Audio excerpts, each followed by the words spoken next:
Hola, hoy es el 16 de mayo, que es el Día Internacional de la Luz. Entonces, para celebrarlo, os hemos pedido que nos enviéis preguntas relacionadas con fenómenos cotidianos que tengan que ver con la luz a nuestras redes sociales. Y en este vídeo vamos a contestarlas y al final del todo haremos un sorteo para ver quién se lleva el mirascopio. Vale, pues empezamos con la primera pregunta, de Elenita VS. Nos pregunta: me gustaría saber si es verdad el mito de las películas cuando van a robar y echan un spray para que salga la luz, aparentemente láser, y evitar tocarla. ¿Eso es así? Más o menos, pues así que es algo que funcionaría, ¿no? Si tienes un sistema que se basa en que un láser está dando un detector, que en este caso, pues este es el láser, el detector estaría en la pared. Normalmente el láser solo se ve cuando choca contra la pared, ¿no? Al viajar por el aire, pues como no se refleja ni hace nada, sino que va todo recto, pues no se ve prácticamente nada. Sin embargo, si echas un spray o pones cualquier tipo de polvo en el aire, como la tiza en este borrador,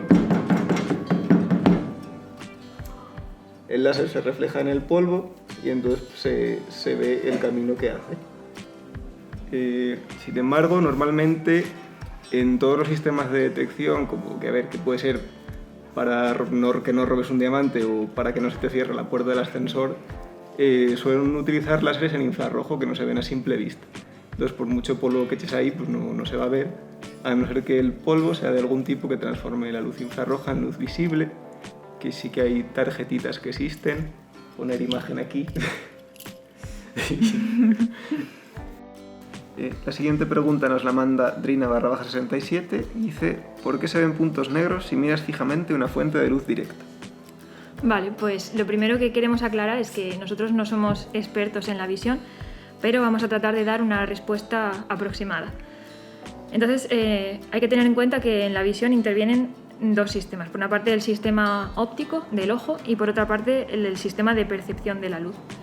En este caso, es un fenómeno que está relacionado con el envío de señales desde el ojo hasta el cerebro, es decir, que tiene que ver más con la percepción.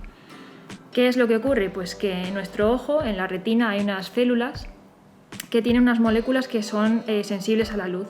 Cuando llega la luz, reaccionan y entonces, cuando sucede esa reacción, envían una señal eléctrica al cerebro. Y eso interpretamos como que hay luz, ¿no? ¿Qué ocurre cuando estamos mucho tiempo mirando a una fuente de luz o cuando nos dan con un flash, por ejemplo, de una cámara?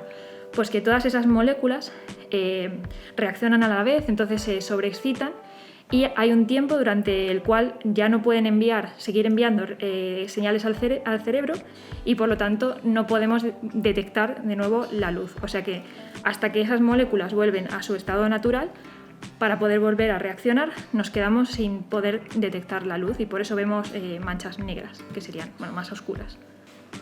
Bueno, la siguiente pregunta es de Mart C12, que dice así: ¿cómo es posible que un láser detecte la temperatura de un objeto? ¿Cómo funcionan este tipo de termómetros? Vale, pues mira, por suerte tenemos un termómetro de estos aquí, así que podemos mostraros cómo funciona. Que es básicamente lo que hace es detectar la radiación electromagnética que emite un cuerpo y a partir de esta información calcula la temperatura de ese cuerpo. Esto es así porque cualquier cuerpo emite una radiación electromagnética que está vinculada directamente con su temperatura. Y los cuerpos que tenemos alrededor, pues nosotros mismos, cualquier objeto de tu alrededor, pues está más o menos a una temperatura que emite radiación en el rango de los infrarrojos, es decir, emite luz infrarroja. Por eso no lo podemos ver, porque es una luz invisible al ojo humano. Pero esta radiación infrarroja la detecta el termómetro, la transforma en una señal eléctrica y con ello calcula la temperatura que tiene ese cuerpo. Entonces, por ejemplo, podemos apuntar aquí a la pared y vemos que tiene una temperatura de 23 grados. Vamos a apuntar a un ser humano, a ver, 34,9 grados. Pues bueno, pues nos da una medición que es bastante aproximada. Por otro lado, el láser que tiene, que puede parecer que el láser sirve para medir, pero en realidad el láser solo sirve para apuntar. No sé si se ve porque es un láser muy flojito para no hacer daño en los ojos o algo. Este láser es solamente para apuntar al sitio en el que estamos midiendo y saber dónde lo estamos haciendo. Y bueno, la ventaja que tienen estos termómetros frente a otro tipo de termómetros es que se puede hacer mediciones a distancia y a objetos en movimiento, básicamente. Pues la siguiente pregunta es de Virgis_14, que nos dice: ¿por qué los colores primarios de la luz y por tanto los secundarios son distintos a los colores pigmento? Vale, la diferencia es que en los colores luz, digamos que empiezas estando en oscuridad total, ¿no? No hay luz ninguna, y luego vas añadiendo luz de distintos colores, de los 3 colores primarios. Entonces, también en el colegio a mí me acuerdo que me enseñaron como mezcla aditiva, porque vas sumando los distintos colores. Sin embargo, los colores pigmento, tú empiezas con la luz blanca que se refleja en una cartulina blanca, pero cuando dibujas sobre ella con los colores pigmento, con rojo por ejemplo, pues lo que te hace ese pigmento es que te quita todos los colores de la cartulina menos el rojo, que es el único que se refleja. Que también a mí me lo explicaron, lo llamaban mezcla sustractiva, porque vas restando. Entonces, según sea uno u otro, pues son distintos. Tenemos aquí tanto los colores primarios de la luz como los del pigmento. Los de pigmento son estos: el amarillo, el magenta y el cian. Y los de la luz son el rojo, el verde y el azul.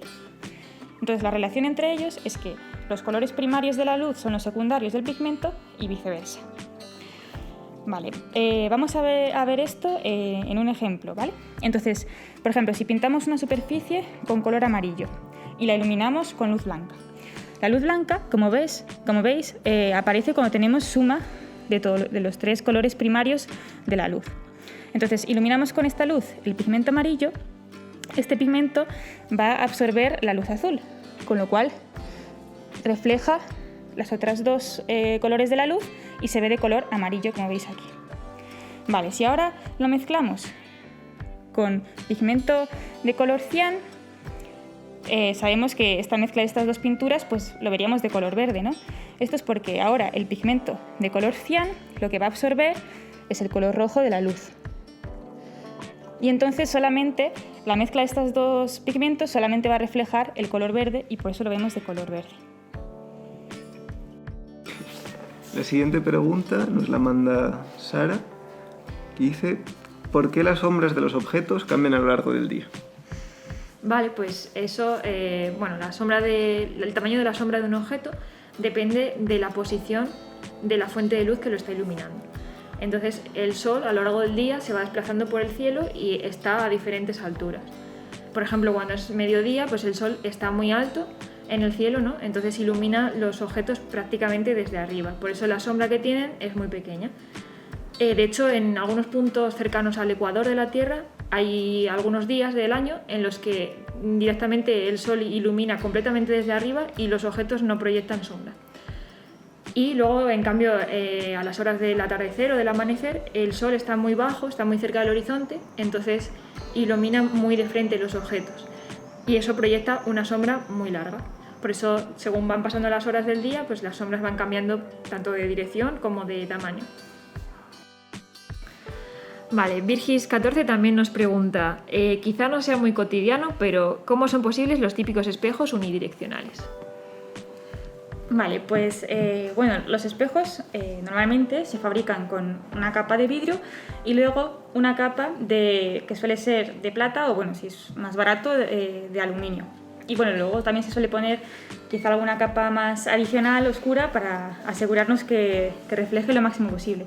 Entonces, todo esto es para que podamos ver nuestro reflejo y no veamos a través del vidrio.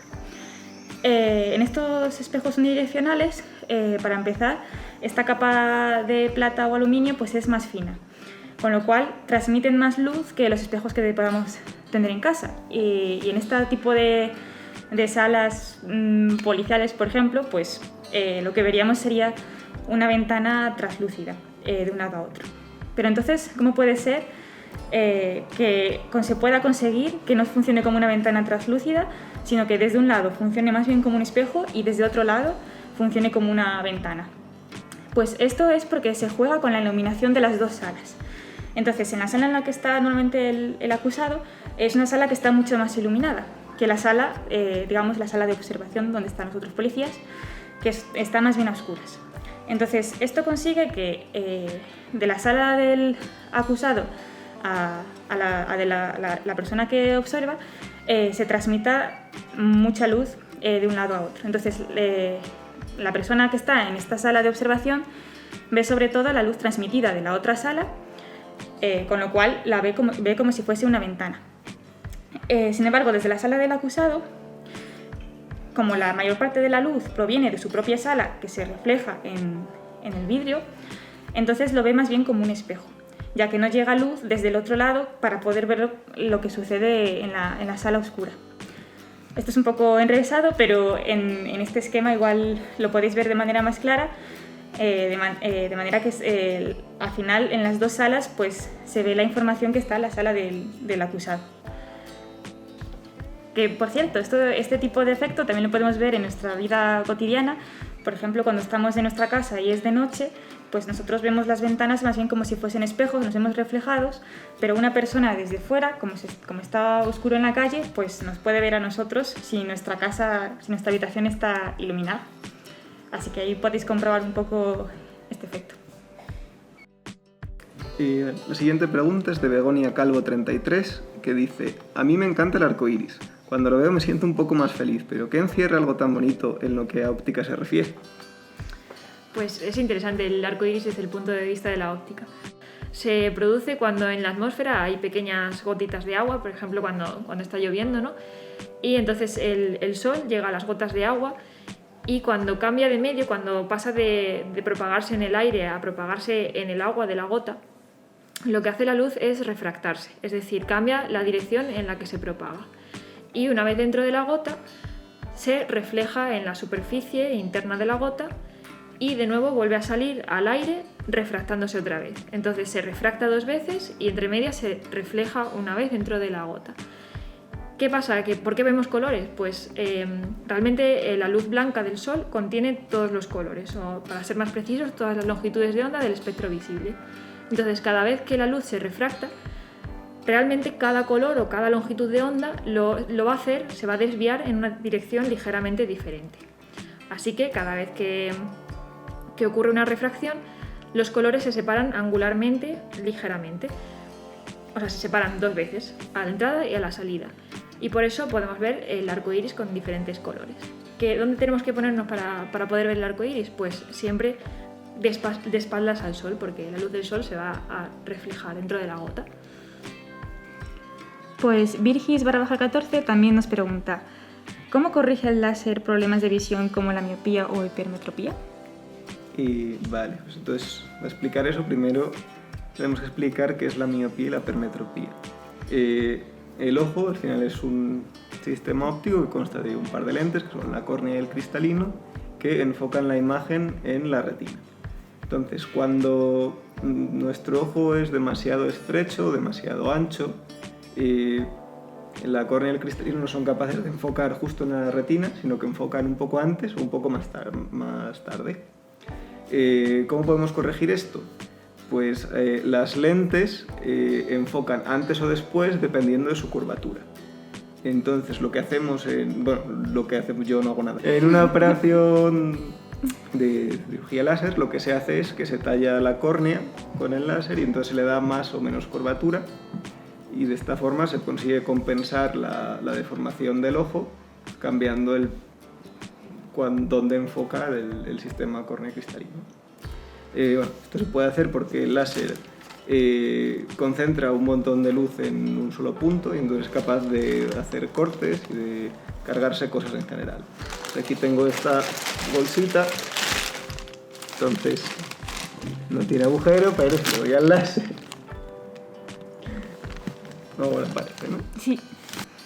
Vale, pues la siguiente pregunta también es de Elenita OBS, que nos dice: los amaneceres y atardeceres, ¿por qué se ven de distinto color?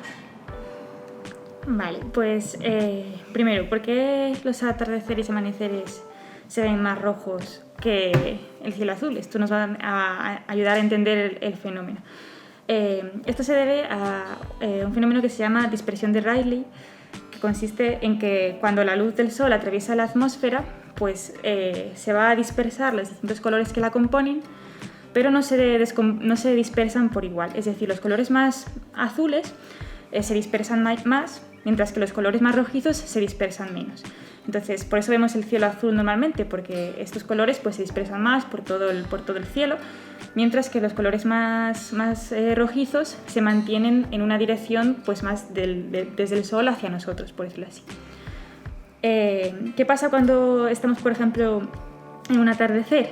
Pues que por el movimiento del Sol se está colocando en una situación respecto a nosotros en la que su luz tiene que atravesar una mayor cantidad de atmósfera para llegar, porque está en un ángulo en vez de tenerlo en una posición más superior. Entonces, al tener que atravesar una mayor cantidad de atmósfera, este efecto de la dispersión es mucho mayor, con lo cual la luz que nos llega del Sol se vuelve mucho más roja y por eso lo vemos de ese color. Esto ocurre tanto en el amanecer como en el atardecer, porque respecto a nosotros, pues el Sol está en una situación similar en cuanto a que está cerca del horizonte. Pero sin embargo, ¿por qué se ven un poco distintos el amanecer del atardecer? ¿Por qué no se ven exactamente igual? Pues esto puede ocurrir por distintos motivos.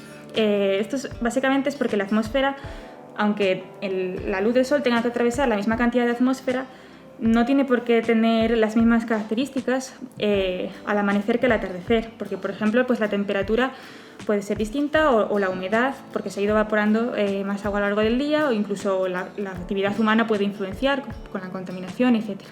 Entonces por eso podemos ver unos colores un poco distintos en un caso que en el otro.